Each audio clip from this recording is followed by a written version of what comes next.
नमस्कार मित्रों, मैं आचार्य प्रमोद उपाध्याय गुप्त नवरात्रि से जुड़े हुए इस विशेष कार्यक्रम में आप सभी का हार्दिक स्वागत करता हूं।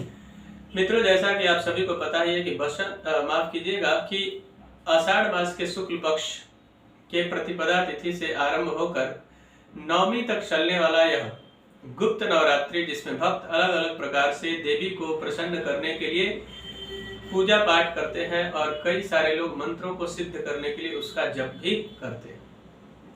यह जो नवरात्रि है बड़ा ही विशेष नवरात्रि माना जाता है। इसमें पूरे श्रद्धा एवं विश्वास के साथ किया हुआ उपासना जीवन में अनेक प्रकार के समस्याओं से छुटकारा प्रदान करता है और मनोवांछित फल भी प्राप्त होता है।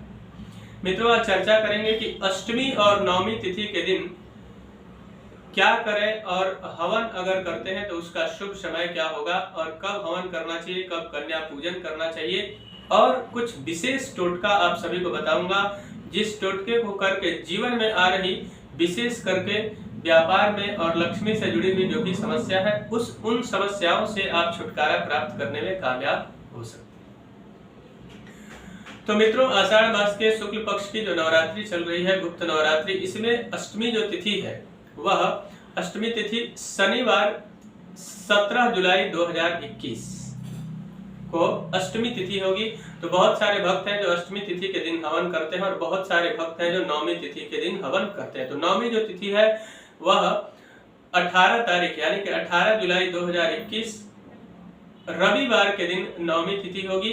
तो नवमी तिथि के दिन भी हवन किया जा सकता है। पूरे दिन हवन करके और उसके पश्चात आप कन्या पूजन करें और कन्या पूजन करने के पश्चात हवन इत्यादि करें और कन्या पूजन करें। उसके पश्चात खुद भी दशमी के दिन प्रातः काल यानी सोमवार के दिन आप पारण कर सकते हैं, यानी व्रत को खोल सकते हैं।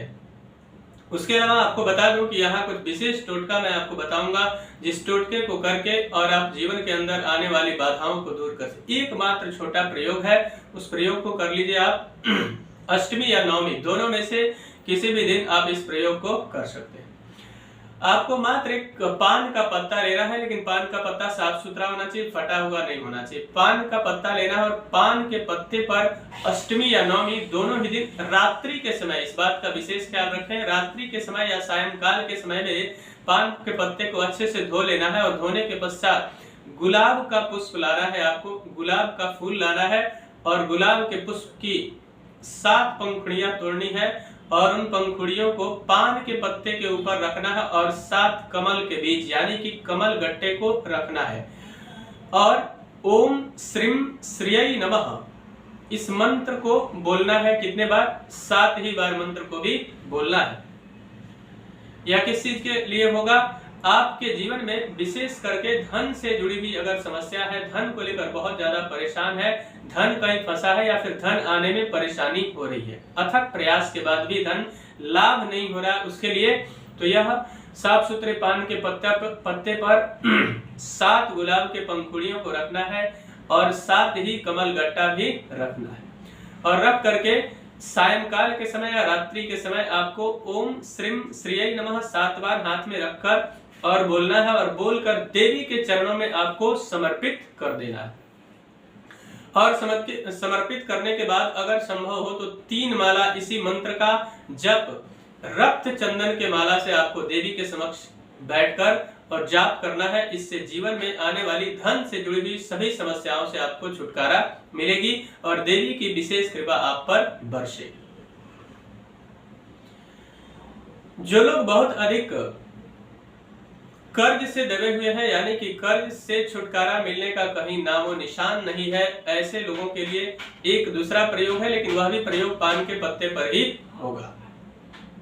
वह प्रयोग है कि साफ सुथरा पान का पत्ता लेना है और उनमें पत्तों की संख्या बढ़ानी है। 5 पान के पत्ते साबुत यानी कि डंडी वाले पान के 5 पत्ते लेने हैं और अष्टगंध चंदन लेना है या फिर रक्त चंदन अगर मिले तो अत्यंत लाभदायक रहेगा।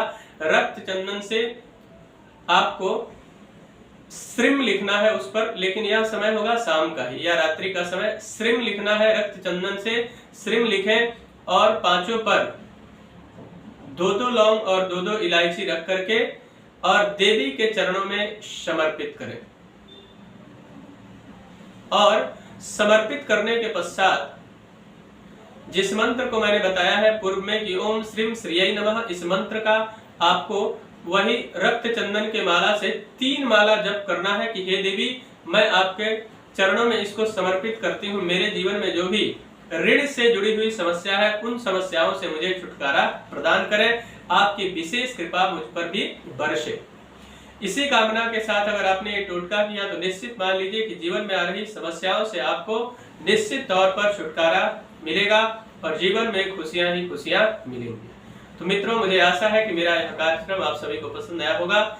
मेरा एक निवेदन है कि पर्सनल लाइफ हो या प्रोफेशनल लाइफ, किसी समस्या को लेकर बहुत ज्यादा आप परेशान है और उस समस्या का समाधान आपको नहीं मिल पा रहा है, या फिर आप अपने जन्म कुंडली का विश्लेषण करवाना चाहते हैं, तो आप हमसे संपर्क करके और उस समस्या का समाधान प्राप्त कर सकते हैं। तब तक के लिए इजाजत दीजिए। नमस्कार।